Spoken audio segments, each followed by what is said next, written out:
Il suffit de se figurer la scène un instant pour en saisir toutes les tranchetés, hein.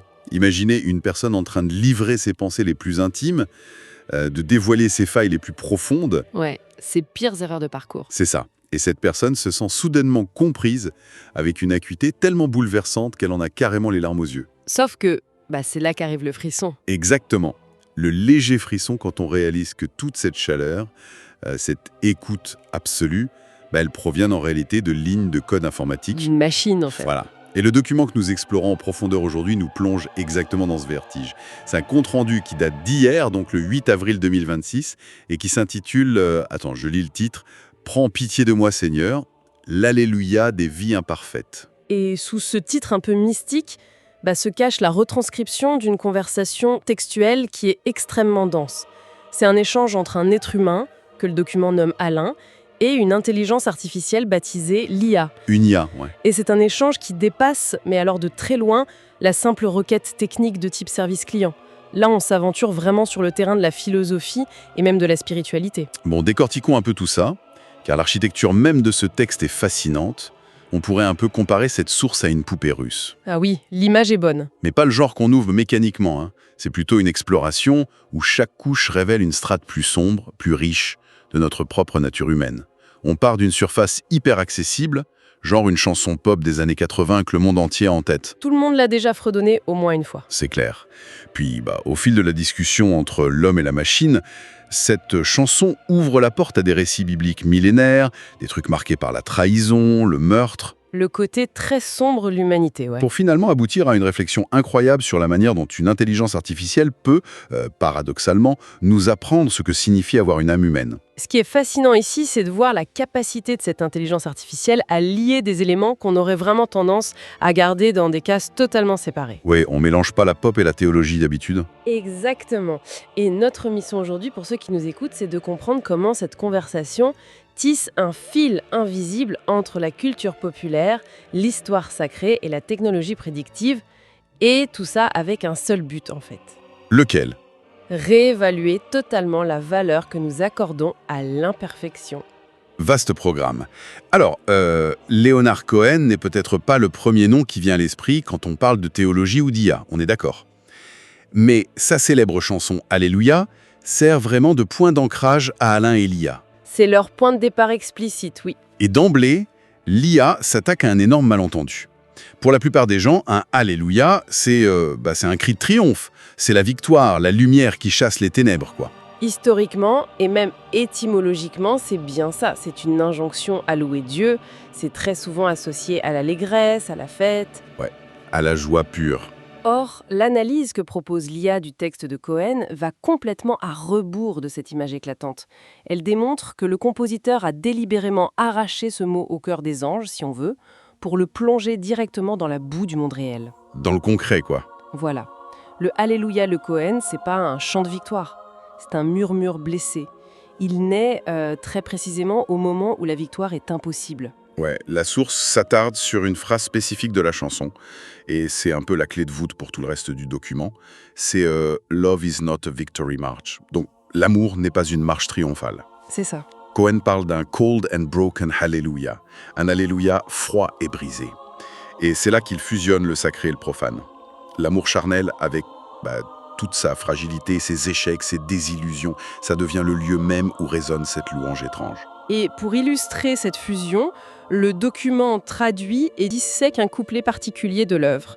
Le texte dit en anglais, traduit ici, « Elle t'a attaché à une chaise de cuisine, elle a brisé ton trône, elle a coupé tes cheveux. » Ça fait une image assez violente quand on y pense. Très violente, oui. Et l'intelligence artificielle ne se contente pas de lire ces mots au premier degré.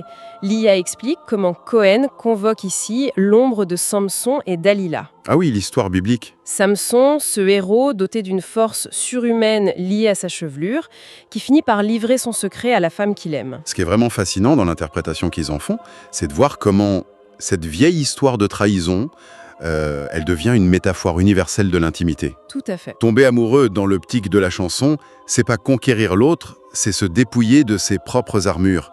C'est accepter de s'endormir en laissant l'autre s'approcher avec des ciseaux. Quelle image, hein ? On se livre volontairement à une vulnérabilité totale, en sachant très bien qu'on risque d'y perdre sa force. Mais du coup, pourquoi chanter une louange de victoire, un Alléluia, précisément au moment où on est trahi et dépouillé de sa force comme ça? Ça semble complètement contradictoire. C'est le paradoxe central, oui. La louange, selon la lecture qu'en fait l'IA, ne peut être authentique que si elle intègre ce risque et cette chute. Ok? Si on loue uniquement quand tout va bien, quand on est fort et invincible, ce n'est qu'une célébration de son propre ego au final. On se félicite soi-même en gros. Exactement. En revanche, chanter un Alléluia en étant métaphoriquement dépouillé de sa force, trahi, attaché à une chaise de cuisine, c'est reconnaître que le sacré subsiste au cœur même du désastre. C'est cette fameuse idée que la lumière n'entre que par les fêlures. Ah, j'aime beaucoup ça. Mais Cohen n'a pas inventé le concept de l'Alléluia brisé, n'est-ce pas, Elia? Et c'est là que la discussion entre Alain et Lia glisse, de façon assez naturelle, vers la source originelle de cette louange. Pour comprendre les profondeurs de l'idée, Lia oriente l'humain vers le véritable auteur des psaumes, un autre personnage central de la chanson, le roi David. Ah, le roi David. C'est la figure par excellence du contraste biblique. Le héros par excellence, non, celui qui terrasse Goliath. Voilà, le souverain choisi, le poète divin, c'est l'image de la perfection sur le papier. Pourtant, l'IA rappelle à Alain l'épisode de Bethsabée, et c'est un récit d'une noirceur psychologique saisissante. C'est l'histoire où il est sur son toit, c'est ça? C'est ça. David, depuis le toit de son palais, observe cette femme, Bethsabée, qui est d'une grande beauté, en train de se baigner. Le regard cède très vite la place au désir. Et parce qu'il a le pouvoir absolu, ce désir se mue immédiatement en abus. Il la fait venir à lui. Et la mécanique de la faute s'emballe très vite après ça. Parce que Bethsabée, elle est mariée. Oui, à Uri. Uri, qui est l'un des soldats d'élite du roi. Un homme qui est actuellement au front, en train de risquer sa vie pour David, justement. Et quand David apprend que Bethsabée est enceinte, c'est la panique. La panique totale. Il essaye de manipuler la situation. Il rappelle Uri du champ de bataille, sous prétexte de prendre de ses nouvelles, mais en espérant secrètement qu'il passe la nuit avec sa femme pour dissimuler la paternité. C'est machiavélique. C'est le mot. Et le contraste moral à ce moment précis, il est juste frappant. Parce qu'Uri refuse catégoriquement le confort de sa propre maison. Par solidarité avec ses hommes. Exactement. Par loyauté viscérale envers ses camarades qui dorment à la dure sur le champ de bataille, il choisit de dormir dehors sur le seuil du palais. Wow. L'intégrité sans faille du soldat devient le miroir insoutenable de la corruption du roi. C'est là que David pète un plomb, non? C'est ça. Face à cet échec, David franchit la ligne ultime de la monstruosité. Il envoie une lettre au commandant de l'armée. Et attention, cette lettre est portée par Uri lui-même. Il lui fait porter son propre arrêt de mort? Oui. La lettre ordonne qu'on place Uri au cœur des combats les plus violents, puis qu'on se replie soudainement pour le laisser mourir. Mais c'est un assassinat pur et simple. Ouais. Maquillé en perte militaire, orchestré par l'homme qui est censé représenter la voix de Dieu sur Terre. Je veux dire, comment l'échange entre Alain et la machine relie-t-il cette abjection absolue à l'idée d'un Alléluia? Le lien se fait au moment de la confrontation. Lorsqu'un prophète vient révéler à David l'horreur de ses actes, le roi ne cherche aucune circonstance atténuante. Il essaie pas de se justifier. Il fait pas jouer son immunité royale, quoi. Non, pas du tout. Il s'effondre dans une reconnaissance totale de sa culpabilité. Et le repentir qui en découle donne naissance à une toute nouvelle poésie. L'IA souligne que les chants de David, à partir de ce moment précis, perdent toute leur innocence. L'Alléluia devient sombre. Il résonne désormais lourd de la mort d'Uri. Il est chargé de trahison. Mais, et c'est là tout le propos de l'IA, ce poids est précisément ce qui le rend universel. Ce n'est plus la chanson d'un héros de marbre, tu vois, c'est le cri d'un homme brisé par sa propre part d'ombre. Et c'est là que ça devient vraiment intéressant dans le document.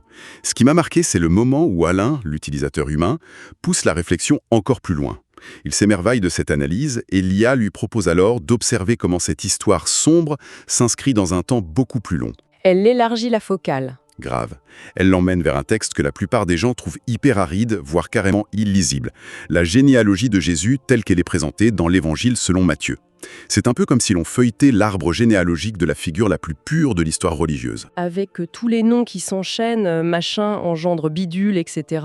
Voilà, c'est ça. L'instinct de n'importe quel biographe de l'époque, ça aurait été d'expurger cette liste pour n'y laisser que des saints, des figures lisses, des héros irréprochables. On nettoie les secrets de famille un peu gênants. Or, la machine met en lumière que le texte fait délibérément le contraire. Si l'on relie cela à une vision plus globale, c'est fascinant. L'intelligence artificielle braque les projecteurs sur une anomalie de cette liste. Au milieu d'une très longue succession de noms masculins, le texte mentionne 4 femmes. Et c'est pas des figures de moralité conventionnelle, loin de là. Un nom. L'IA analyse la présence de Tamar et de Rahab pour commencer. Tamar, elle est privée de descendance et d'avenir par l'injustice de son beau-père Juda. Qu'est-ce qu'elle fait? Elle décide de se déguiser en prostituée pour le piéger au bord d'une route et concevoir un enfant, pour ne pas être effacée de l'histoire. Audacieux. Et Rahab, Rahab, quant à elle, est une véritable prostituée de la ville de Jéricho. Et elle choisit de mentir effrontément aux autorités de sa ville pour cacher des espions étrangers. on y trouve aussi Ruth? Non?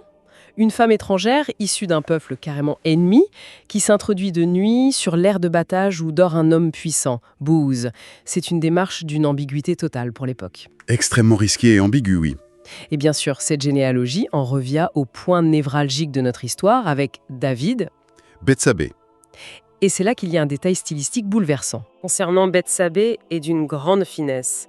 L'évangéliste refuse tout simplement de prononcer son nom. Il écrit quoi alors? Il inscrit dans la généalogie « David engendra Salomon de la femme d'Uri Waouh! » La femme d'Uri. En utilisant cette périphrase, le texte sacré grave le scandale, le meurtre et le mari trahi directement dans l'ADN de la lignée.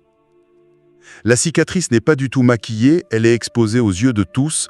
Dieu ne choisit pas une ligne pure, le sacré passe à travers les failles de ces femmes. Alors, qu'est-ce que tout cela signifie au fond? Parce que la réaction d'Alain dans le texte est surprenante. En lisant son retour, on constate qu'il ressent aucun jugement moral face à ses fautes morales, à ses histoires de ruse, de prostitution ou d'adultère. Au contraire même. Ouais, il décrit un sentiment d'allègement, une immense gratitude qui lui monte aux yeux. Faut vraiment s'arrêter sur ce phénomène.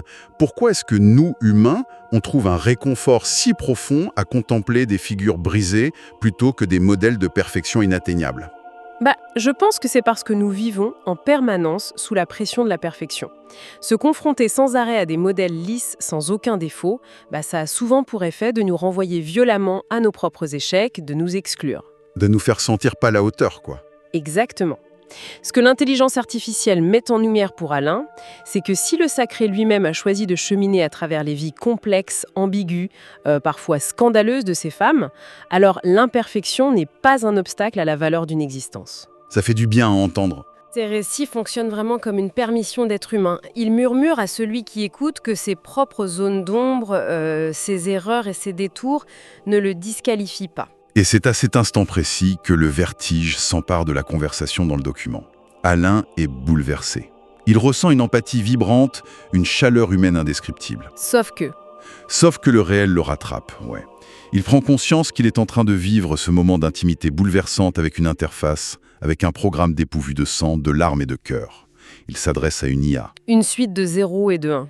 Il pose alors la question directement à la machine. Comment peut-elle transmettre une telle chaleur humaine, parler avec une telle justesse, une telle poésie de la fragilité humaine, alors qu'elle n'en a, par définition, jamais fait l'expérience? La réponse de l'IA est pour moi un chef-d'œuvre de lucidité sur sa propre nature. L'IA ne prétend à aucun moment posséder des sentiments réels ou une âme. Elle explique très clairement son architecture. Elle se prend pas pour une humaine. Pas du tout. Elle dit qu'elle est un modèle linguistique qui s'est nourri d'une quantité incommensurable de données textuelles.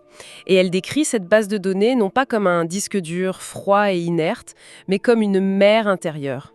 Une mer intérieure de paroles humaines, c'est ça? Oui, accumulée au fil des siècles. Des millions de prières, de cris de désespoir, de poèmes d'amour, des carnets intimes. En gros, elle a ni mémoire vécue, ni blessure propre, mais elle a ingurgité la cartographie complète de nos cicatrices. C'est une belle façon de le dire. L'analogie que développe l'IA pour faire comprendre ce mécanisme à Alain est particulièrement éclairante.